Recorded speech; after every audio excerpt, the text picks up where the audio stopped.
Halo adik-adik, selamat hari Minggu, Shalom. Apa kabar adik-adik, punya kabar? Puji Tuhan, pasti baik-baik saja. Iya, adik-adik, di minggu hari ini kita punya minggu pertama untuk ketemu buku dapat di jenjang remaja 1 bersama kakak Brett di sini.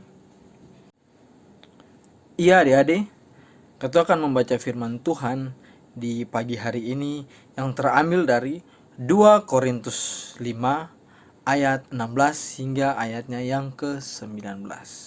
Sebelum kita membaca firman Tuhan di hari ini, mari kita berdoa. Ya Tuhan Allah Bapa kami dalam kerajaan sorga, terima kasih Tuhan untuk hari ini, dan kami anak-anak-Mu akan membaca berita firman-Mu agung yang benar ini ya Bapa. Kiranya apa yang kami baca dan kami dengar di hari ini dapat menjadi pedoman, dapat menjadi arah bagi kami dalam kehidupan kami dari hari lepas hari. Terpujilah firman Tuhan. Amin. Sebab itu kami tidak lagi menilai seorang juga pun menurut ukuran manusia. Dan jika kami pernah menilai Kristus menurut ukuran manusia, sekarang kami tidak lagi menilainya demikian. Jadi, siapa yang ada di dalam Kristus, ia adalah ciptaan baru, yang lama sudah berlalu, sesungguhnya yang baru sudah datang. Dan semuanya ini dari Allah, yang dengan perantaraan Kristus telah mendamaikan kita dengan dirinya, dan yang telah dipercayakan pelayanan pendamaian itu kepada kami. Sebab Allah mendamaikan dunia dengan dirinya oleh Kristus dengan tidak memperhitungkan pelanggaran mereka. Ia telah mempercayakan berita pendamaian itu kepada kami. Iya adik-adik, di hari ini kita punya materi tentang karya Allah yang mendamaikan. Di dalam perjanjian lama, kata mendamaikan berasal dari kata Ibrani, KPR, dan Yunani hilas komai yang berarti mengadakan perdamaian. Secara umum, pendamaian mengacu pada karya Kristus yang menyelesaikan semua hal akibat dosa manusia dan memulihkan hubungan manusia dengan Allah. Manusia berontak kepada Allah sehingga mereka jatuh ke dalam dosa dan menjadi pendosa. Karena itu, hubungan mereka dengan Allah menjadi rusak.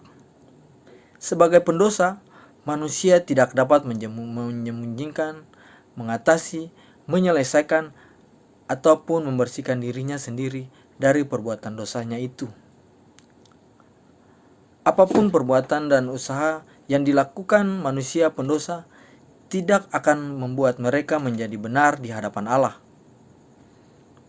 Hanya Kristus saja yang dapat membersihkan, mengatasi, memulihkan manusia dari dosanya melalui karya kasih-Nya di kayu salib, sehingga hubungan yang rusak dengan Allah bisa diperbaiki, terjadi perdamaian dengan Allah.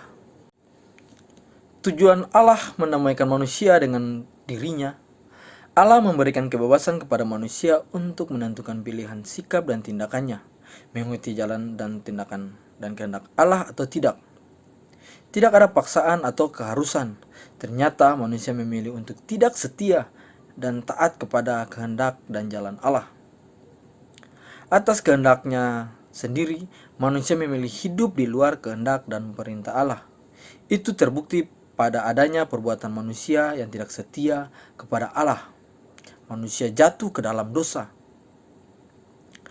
Karena kejatuhan ke dalam dosa, manusia hidup terpisah dari Allah, terasing dan kosong di hadapan Allah.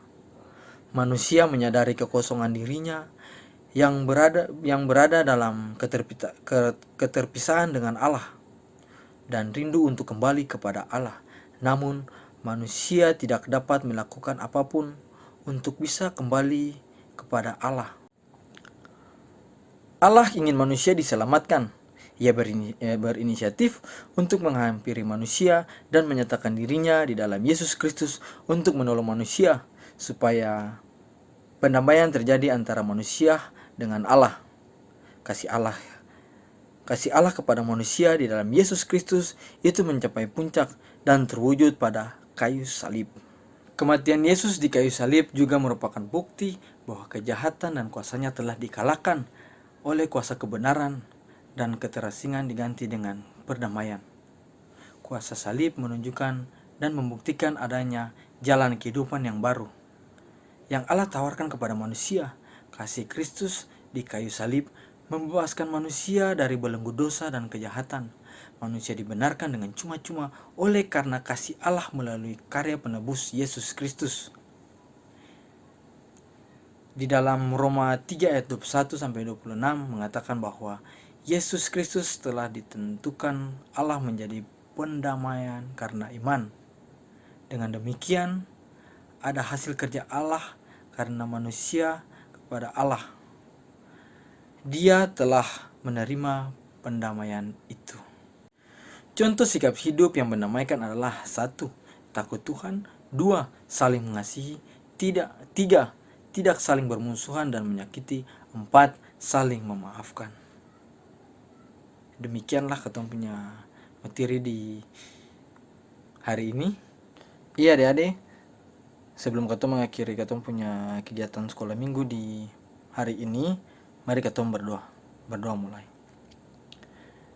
Terima kasih Tuhan, karena begitu besar cinta-Mu kepada kami selaku anak-anak remaja 1 Tuhan, setelah akan selesai dengan kegiatan sekolah minggu kami di hari ini Tuhan.